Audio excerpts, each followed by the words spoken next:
Boa tarde, né?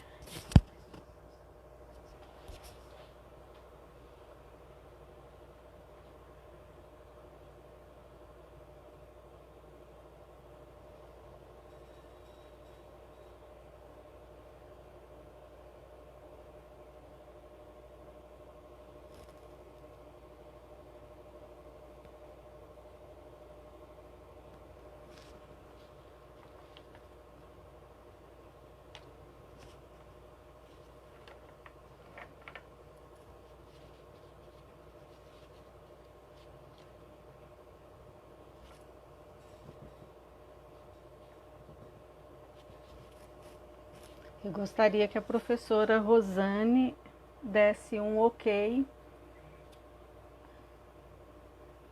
Boa tarde. Acho que já podemos começar, não sei.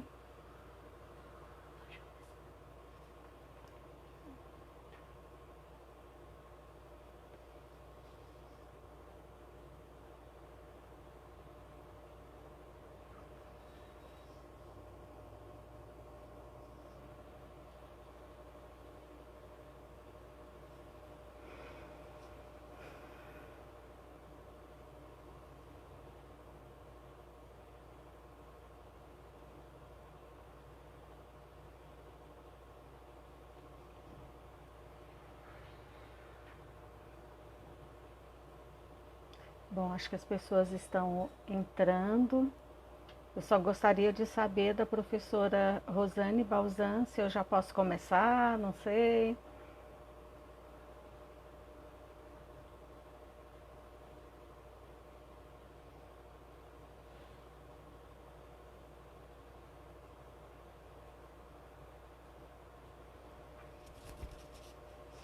Bom, ah,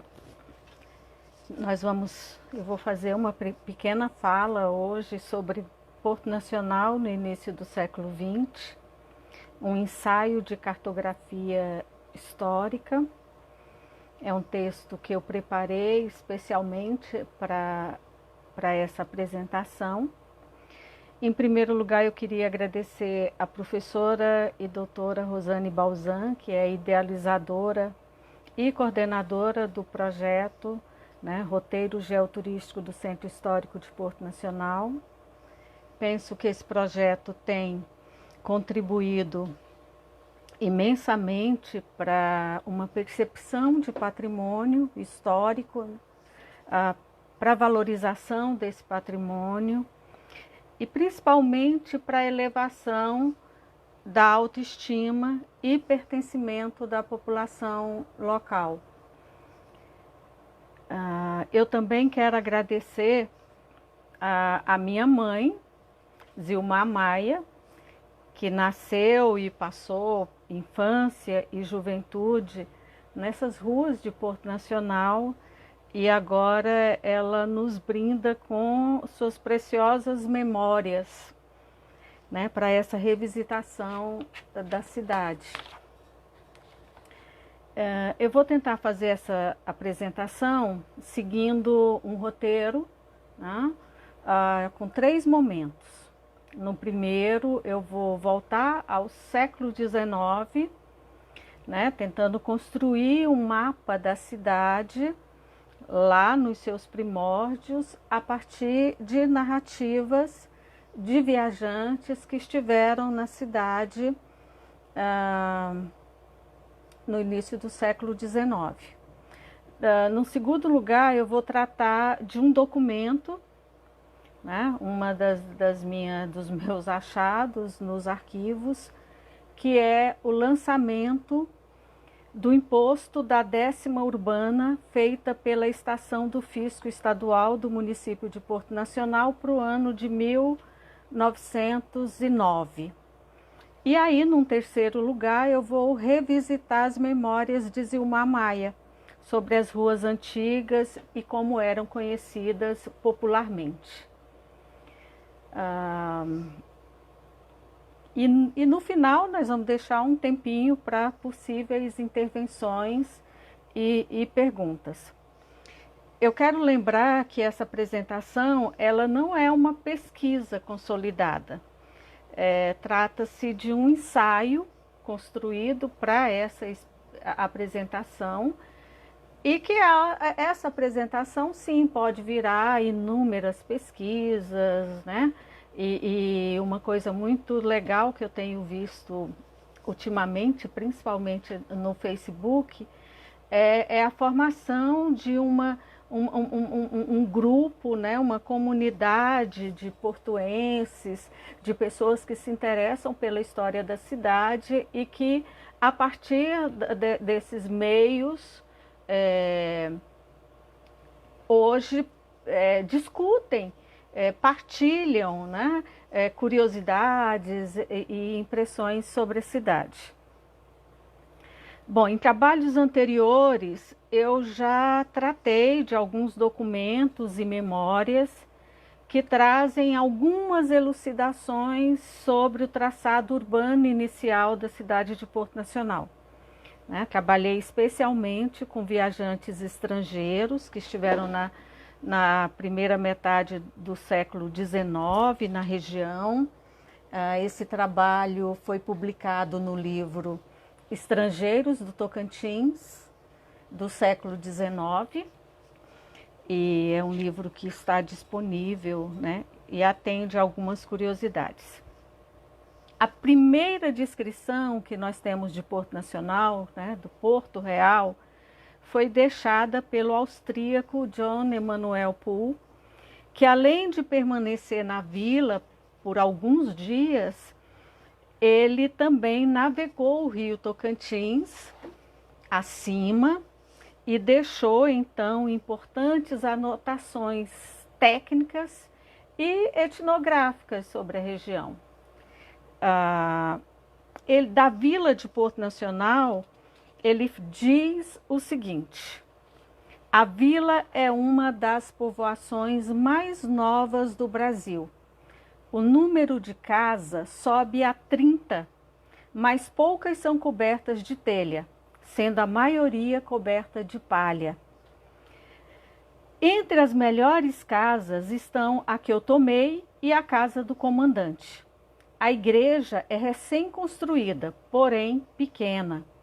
O vigário reside habitualmente no Arraial do Carmo e vem dizer missa aqui 3 ou 4 vezes por ano, durante as grandes festas religiosas. Aqui mora um comandante, continua o Poole, né, que tem o posto de major, sargento-mor. Ele é encarregado do presídio, isso é, da proteção contra os indígenas, não da proteção dos indígenas, né? E ele também é encarregado da ligação do correio pelo Rio Maranhão, né, Rio Tocantins, até o Pará. Nesse presídio, né, esse presídio tem 10 soldados que formam uma guarnição.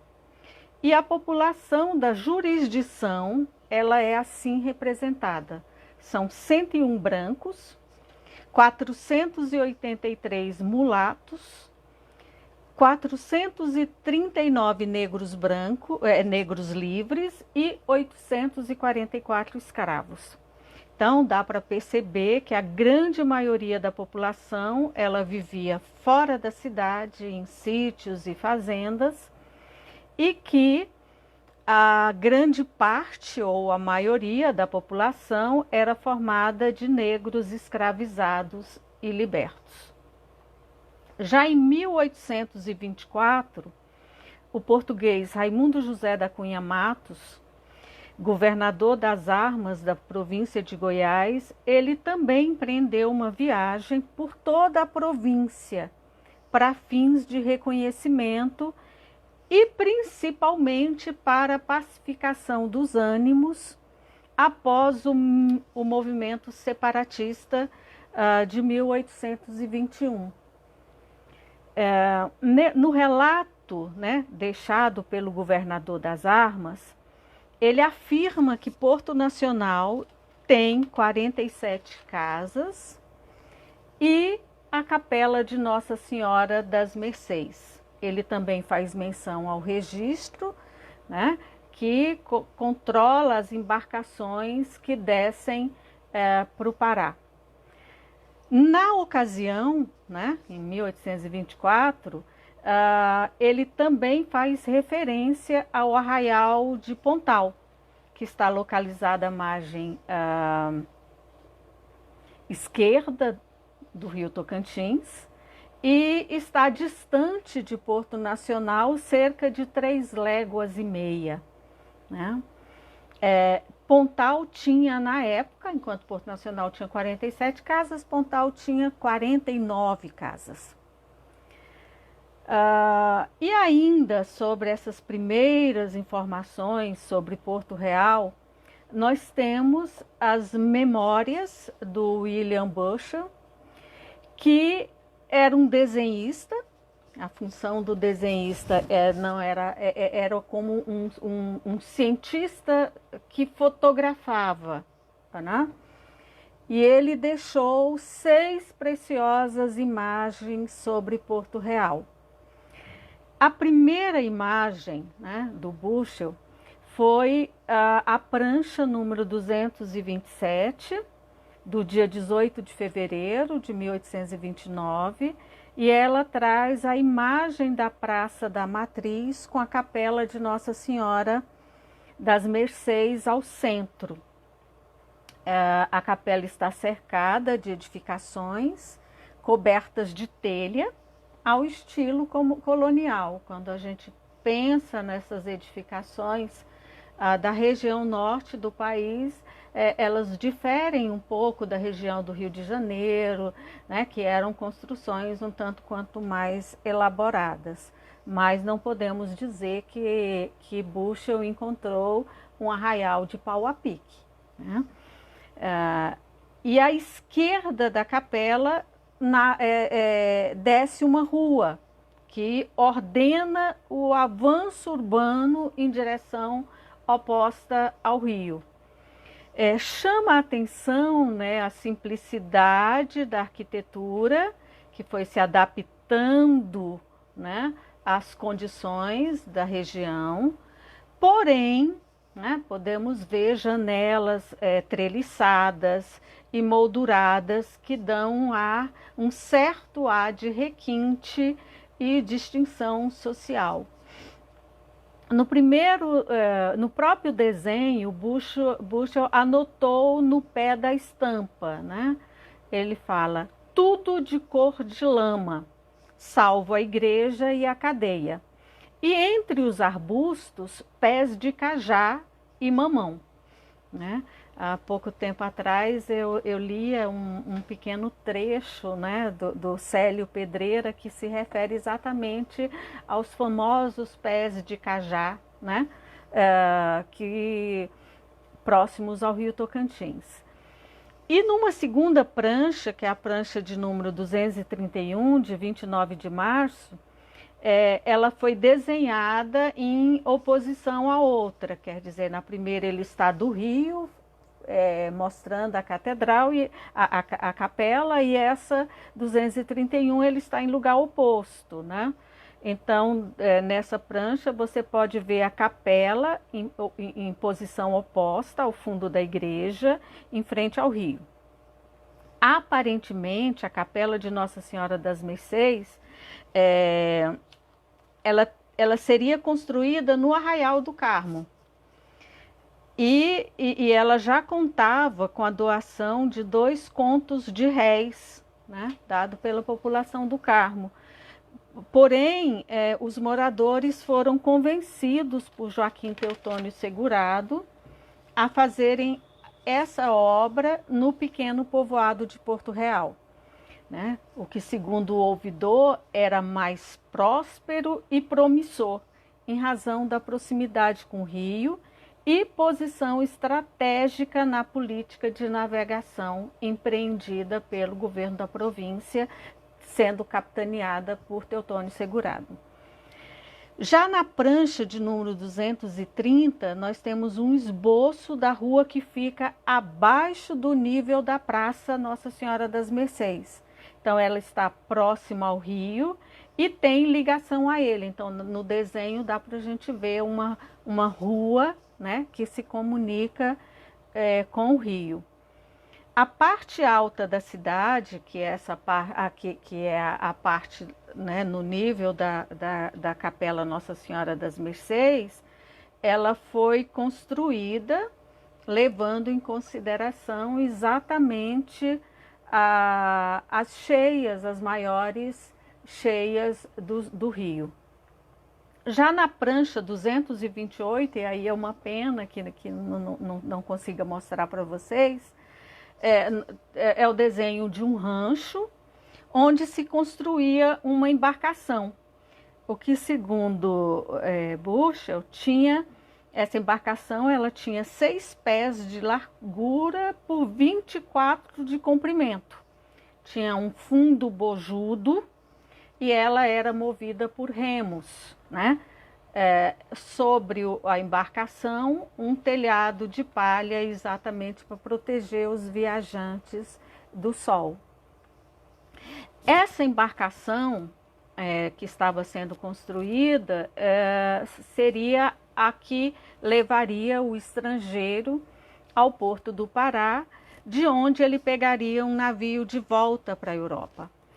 Então, nessa prancha, nós temos o próprio Burchell registrado, então ele se desenha na cena, né? E ele permaneceu em Porto Nacional por cerca de 8 meses, preparando, né, os meios de chegar a Belém do Pará, né, para a gente ter um pouquinho da noção de quanto artesanal era a confecção dos barcos. Essas pranchas, além de terem sido, no que diz respeito à província de Goiás, elas foram publicadas não só no meu livro, mas elas repetidamente têm sido publicadas. E os originais encontram-se na Biblioteca Pública de Joanesburgo, na África do Sul. Bom, nós fizemos essa retrospectiva no tempo para tentar retroceder o quanto possível na origem dos traçados urbanos que nos levaram ao atual centro histórico de Porto Nacional. Né? Ao que nós entendemos, o porto inicial ele foi estabelecido nas margens do rio Tocantins, na margem direita do rio Tocantins, e que, segundo a tradição popular, esse porto foi estabelecido em razão do Félix Camoa, que inclusive dá nome a uma rua de Porto Nacional. Ele fazia a travessia do rio, né? Logo, né, formou-se uma rua próxima e paralela ao rio, identificada na prancha de número 230, desenhada por Burchell, com o relativo povoamento de casas simples, em sua maioria cobertas de palha, né? Rua essa que em 1909, né, penso eu, seria a Rua da Praia, que posteriormente recebeu o nome de Rua Josué Negre, que era vereador e comerciante na cidade de Porto Nacional. Quanto ao avanço em direção a uma área mais alta e protegida das cheias do rio, parece-me bem plausível que tenha ocorrido por decisão do ouvidor do Norte, Joaquim Teutônio Segurado, que se instalou em Porto Nacional como local, né, Porto Real, como local da provisória sede da comarca do Norte que havia sido criada. E em Porto Nacional, em Porto Real, ele queria mais que mostrar serviço à coroa portuguesa. Ele queria deixar consolidada a sua política de navegação do rio e interligação da região, tanto com o norte, do norte com o centro-sul da colônia, né, como fortalecendo a ligação do norte da capitania com os portos do Pará e do Maranhão. A influência do ouvidor, ela foi determinante para a navegação do rio Tocantins por empresas particulares, né, como para o povoamento do arraial pelas famílias mais ricas, né, da região. Então, Porto Nacional, no decorrer do século XIX, ele tinha circulando em seus portos, em seu porto, né, mais de 20 embarcações, né, eram cerca de 29 botes de propriedade de portuenses, de residentes em Porto Nacional. O ouvidor, ele também persuadiu para que a capela de Nossa Senhora das Mercês fosse construída em Porto Real, no centro da praça, formando o Largo da Matriz, que teve o seu entorno ocupado pelos homens mais abastados da região. Então, a urbanização do arraial, ela seguiu o fluxo ditado por Teutônio, né? E que por cerca de um século depois, a gente pode constatar, né, a eficiência desse modelo, né, dessa proposta, quando nós confrontamos com o documento, né, um documento que eu pesquisei da Coletoria de Impostos de Porto Nacional, né? Segundo esse documento, em 1909, Porto Nacional já possuía 14 ruas e 250 proprietários que pagavam impostos urbanos. Então, esse aumento da população, ela deve-se, entre outras causas, à navegação do rio, né, que se representou propulsora do povoamento da cidade, bem como o enriquecimento dos comerciantes locais. Dos proprietários de imóveis urbanos em 1909, prevaleciam os negociantes de fazendas, que eram os comerciantes de gêneros, sendo que o senhor Frederico Ferreira Lemos, que era filho do senhor Matias Ferreira Lemos, em 1909 ele possuía 25 imóveis em Porto Nacional. Nas ruas mais centrais, né, nesse documento, nós constatamos as propriedades de Josué de Oliveira Negre, Frederico Ferreira Lemos, Fortunato Alves Bentes Ferreira, Pacífico José Pedreira, Luiz Gomes Leite, Ana Aires da Silva, Raquel Pinto de Cerqueira, Antônio Aires da Silva Primo, José Teodoro Negre, Pedro Aires da Silva, Caetano da Silva Guimarães, Misael Pereira da Silva, Miguel Pereira da Silva, Rafael Fernandes Belos, Pedro de Oliveira Lemos e Ana Rodrigues de Souza. Quase todos eles ligados a essas atividades comerciais que mencionamos e comercialização via navegação do rio Tocantins. Esses nomes nós encontramos também na relação de proprietários de botes que trafegavam no rio Tocantins. Além disso, esses nomes e sobrenomes, né, de alguma forma cristalizaram, né, seja no nome das ruas, seja no imaginário popular, seja nas histórias locais da cidade, os seus nomes. Mas não é só dessa imagem de uma parcela da população que eu gostaria de falar hoje, né? Apesar desse ser um documento que considero precioso e que nos possibilita inúmeras interpretações, né? não é só falar sobre a elite que me interessa, né? Eu quero também trazer aqui as ruas de Porto Nacional, que batizadas com os nomes, né, dessas pessoas da cidade, mas que teimosamente também foram batizadas pelo povo. Então nós temos os nomes oficiais e os nomes da tradição popular, né? E aí foi onde eu recorri à minha mãe, né? Que muito me honrou, né, em puxar de suas memórias de infância e de juventude e trazer também um pouco dessas ruas, como eram conhecidas as ruas antigas de Porto Nacional, né? A Rua do Cabaçal, né, que era a Rua do Cabaçaco, a Rua Grande, que na infância da minha mãe, certamente, na minha também, a gente tinha essa ideia de uma rua grande, né? Que é a Rua 7 de Setembro, do Dr. Francisco Aires.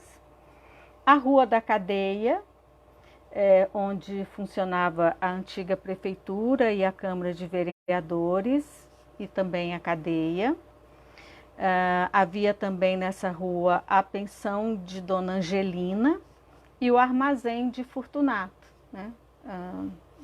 Possivelmente nós tivemos, assim, olhando essas memórias e olhando o documento a que eu fiz referência, nós temos aí o pai e filho, provavelmente, né?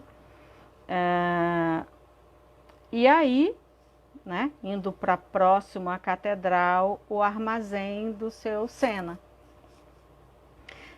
Tem também a Rua das Flores, que na época da minha mãe, como ela disse, era conhecida como a Rua Totó de Oliveira, que era pai do senhor Olegário, que foi prefeito em Porto Nacional. E nessa rua ficava a residência dos Oliveiras, Totó, tia Dulce. E aí a Rua do Buracão, que era caminho para a bica d'água potável, onde as pessoas iam buscar água para o consumo, né, para beber. Então era a bica do buracão. Algumas dessas ruas, tanto desse documento, né, dos impostos de 1909, como as da memória, né, da minha mãe, dos seus contemporâneos,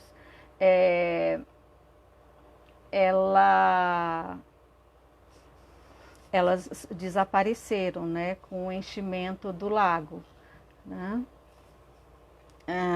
A Rua Dona Eulina, ela ia da esquina com a Rua de Dona Umbelina, no sentido do Buracão.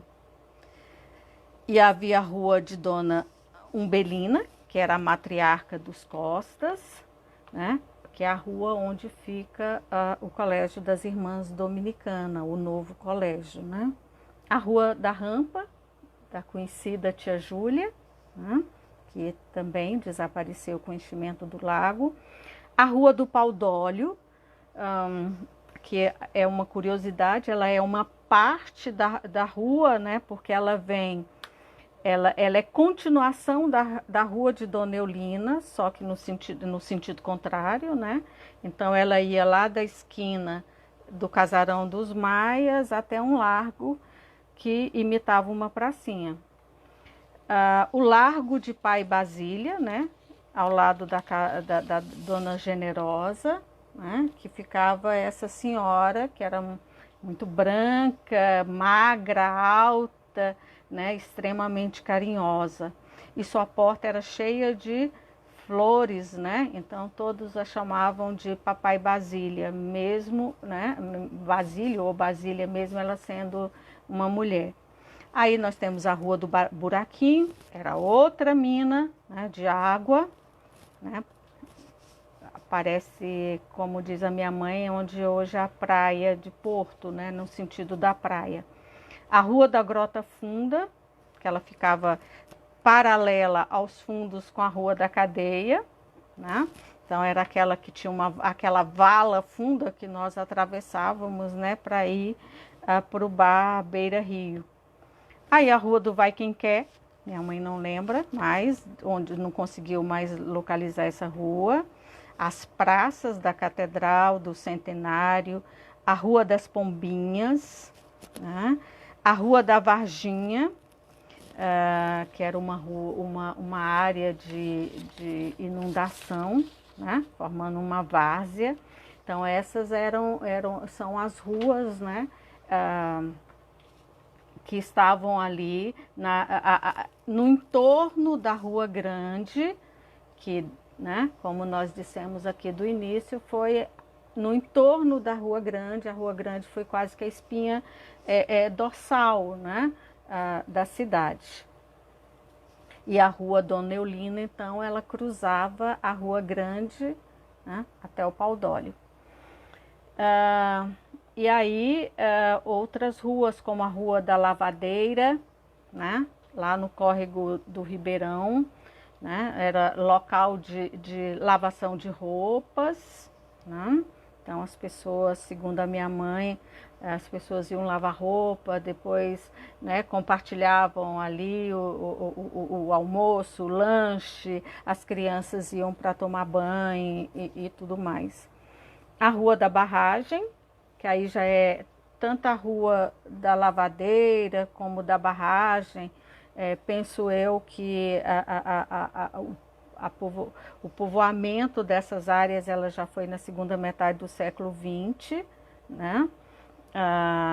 Então a Rua da Barragem era uma rua que terminava, né, no Ribeirão, né? Onde ali tinha um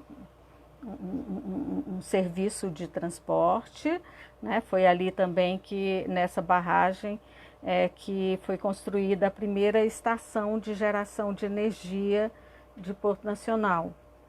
Aí o cemitério, a Rua da Dona Dionísia, que era né, a casa de prostituição da cidade, né? E que era de propriedade da simpática e generosa Dona Dionísia, né? E também minha mãe faz menção aos locais de diversão, né? O Porto da Manga, a Escadinha, a Tia Júlia. Então isso, né? Eu trouxe um pouco para a tarde de hoje, para provocação, né, esses três momentos, né? A memória que foi deixada pelos viajantes ainda no começo do século XIX, que considero ainda instigantes, né, e interessantes para essa reconstrução, né, do espaço urbano de Porto Nacional, e trouxe dois outros elementos, né? Um documento encontrado no cartório de Goiás, que é a cobrança de impostos. Então, no documento nós temos o nome de todos os proprietários de todas as ruas, né, no século XIX. Então, é um único documento que nos possibilita, que dá a possibilidade de uma série de investigações sobre esse tema. E a memória, né? No caso, eu trouxe a memória da minha mãe, né?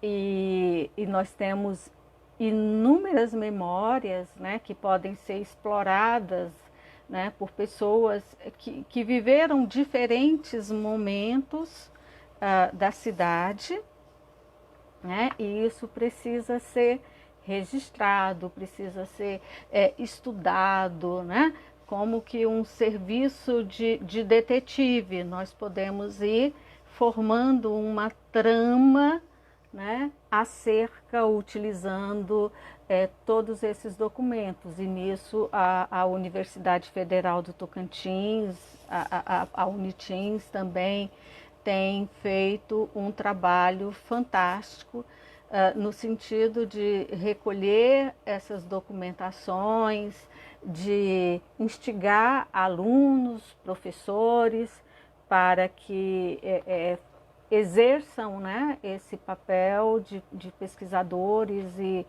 contribuam com a comunidade. Quanto mais a comunidade sabe sobre o seu passado, com certeza a maior valorização do seu presente, né, maior autoestima, né, enfim, mais a gente pode contribuir com as discussões acerca de patrimônio, de conservação, questão de memória, questão de pertencimento, né? São questões que trabalhamos muito, não só no meio acadêmico, mas as pessoas de um modo geral. Quando eu vejo, por exemplo, grupos no Facebook e outros tipos de grupo compartilhando informações, compartilhando fotos, perguntando o que era isso, que rua era aquela, né? Alguém tem alguma informação?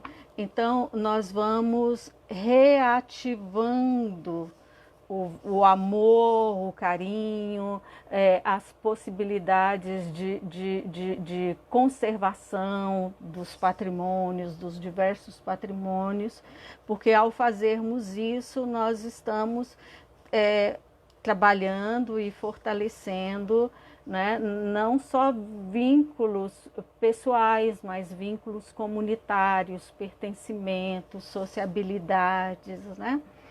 E isso é muito interessante. E daí eu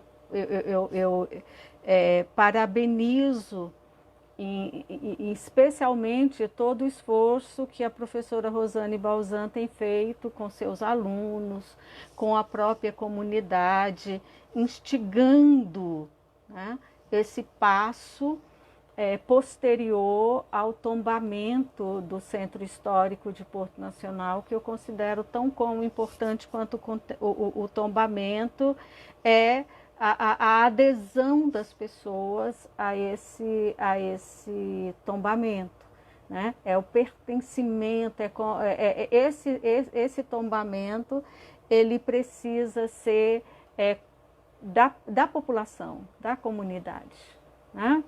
Bom, esse material que eu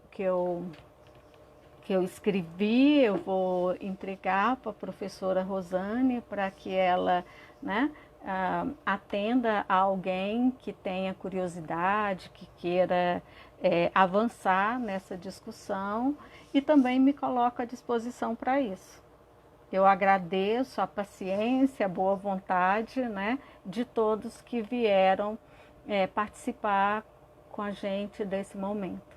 Muito obrigada e estou à disposição para as perguntas e também posicionamentos a respeito. Obrigada.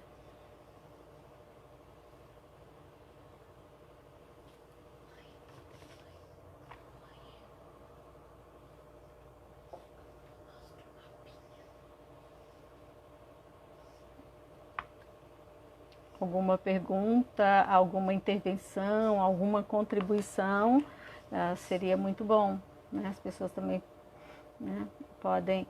Teve uma pergunta aqui anterior sobre os botes, né? O tamanho dos botes. Eu tenho isso no meu livro, né? Mas assim, de cabeça não sei mais.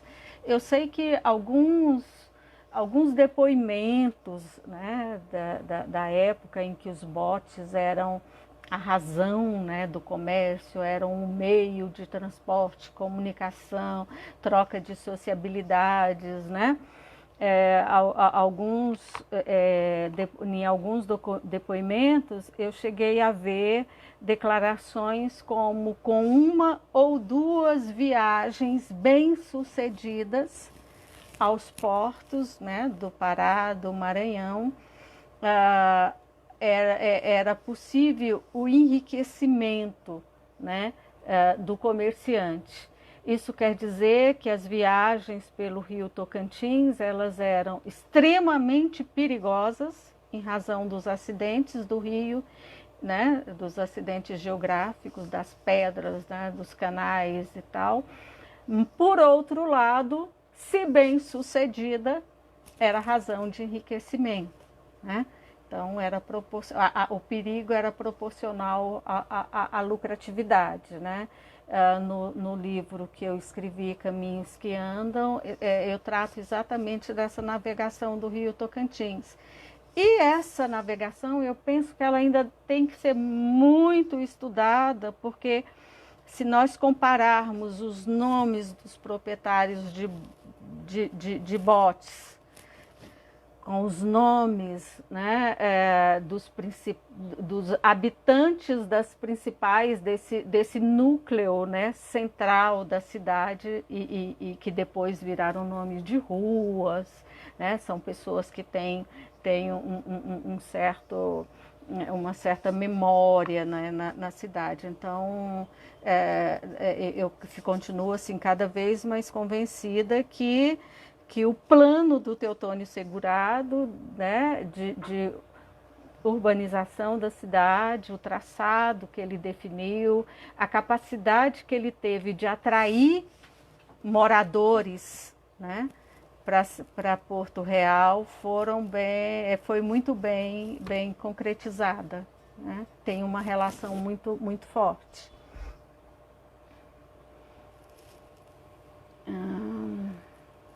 Também o Anderson, né, que está aqui assistindo, ele fala da mãe dele que buscou muita água na bica do Buracão.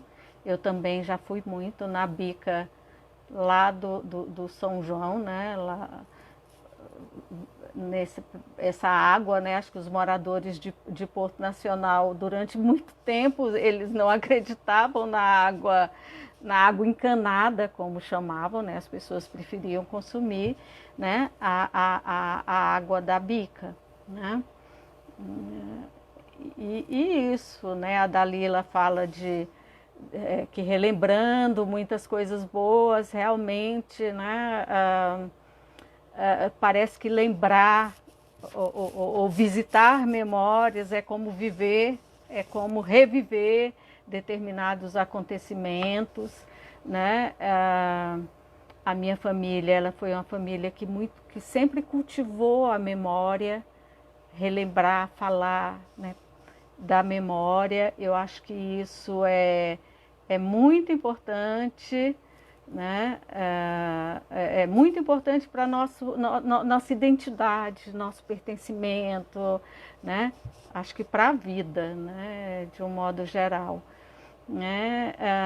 Aí o Anderson quer que eu conte um pouco sobre o colégio Coração de Jesus. Eu nunca estudei, né, nada sobre o colégio.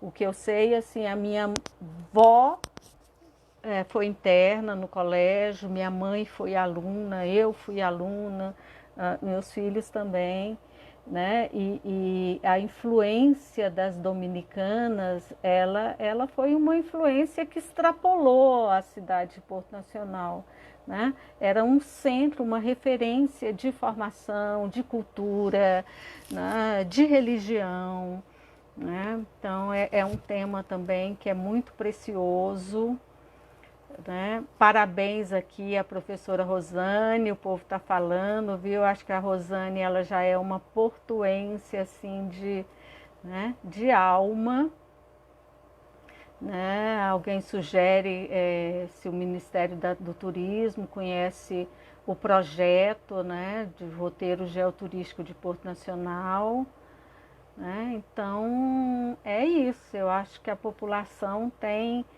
aí muitas ferramentas para pensar suas origens, né? Enfim, teve um viajante, a cabeça não está muito boa, mas ele dizia assim que era um privilégio, né? que nós conhecêssemos a origem das nossas cidades, né? Coisa que na Europa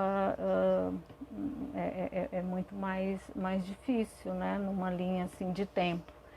Então, é isso, né?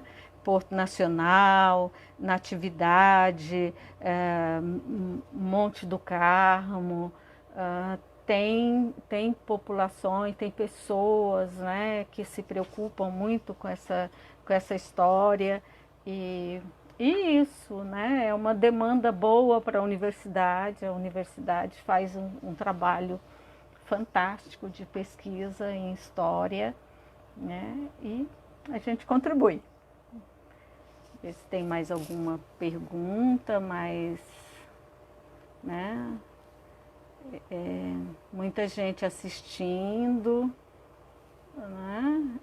Então isso é muito bom. E se tiverem outros convites, com certeza,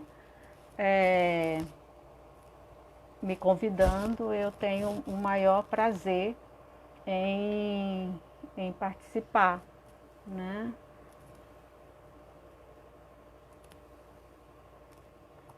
Bom, minha percepção nas descrições. Essa questão ela é interessante, né? Ele pergunta, professora Kátia, gostaria de saber sua percepção sobre a influência da formação acadêmica e cultural nas descrições feitas por Poe e outros naturalistas. Eu estudei, né, foi meu tema de mestrado, estudar os estrangeiros. A minha posição é que até o que eu estou fazendo aqui com vocês é um discurso, né? Os viajantes, eles construíam discursos a respeito dos lugares visitados. Eram europeus, imaginem que chegavam a regiões, né, extremamente diferentes daquilo que eles conheciam, além do que eles tinham diversos interesses. Interesses científicos, interesses comerciais, interesses até mesmo de reafirmar uma relação colonial. Essas questões existem em tudo que nós fazemos tem o nosso olhar, tudo que nós fazemos está impregnado de nossos valores, da nossa cultura, de onde eu estudei, do que eu li, do que eu fiz, enfim. O que não invalida, né? O que não invalida é essas memórias. As cartas também são impregnadas de valores, mas elas são fontes de pesquisa. As fotografias, hoje nós falamos até em publicações, né, dos meios eletrônicos, que tudo é impregnado de valores. Tudo está impregnado, está contaminado. Né? Se é que podemos falar assim. Agora, nós temos que saber usar. Né? Eu não vou dizer que Poe não olhava esse mundo, essa realidade, com um olhar que hoje me parece cheio de preconceitos, cheio de valores, todo contaminado. No entanto, ele era um cientista que tinha um método, que seguia um método, né? E essas memórias eu posso utilizar com tranquilidade como uma visão, um relato de. Né? Eu acho que cabe ao pesquisador sopesar todas essas influências e utilizar da forma como pode, né? Quando eu pego a 10ª de Porto Nacional, quer dizer, esse documento da coletoria, ele foi feito por alguém, né, que também tinha uma série de implicações culturais no seu fazer. Eu lembro muito bem de um documento, um registro de entradas, né? Todo mundo que entrava na época da colônia de uma região para outra, que ele entrava tal, ele passava pelo registro. E você vê coisas assim, hilárias nos registros, né? Dependendo da condição econômica de quem passava, a cor era definida, né? Se era um casal bem vestido, portando determinados símbolos de riqueza, a pessoa podia ser preta, mas ela era colocada como né, um chocolate, alguma coisa assim, né? E ao mesmo tempo se escurecia também em razão da condição econômica. Então, eu acho que o pesquisador ele tem que ser extremamente sensível, né, a essas diferentes interferências, né, ou impregnações que vêm em tudo que nós vemos, né? Não sei se eu respondi a sua pergunta, mas é um pouco do que eu penso, né?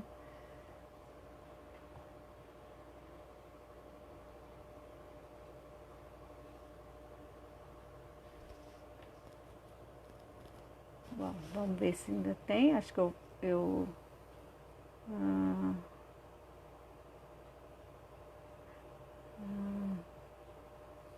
assinar, ela sugere, né?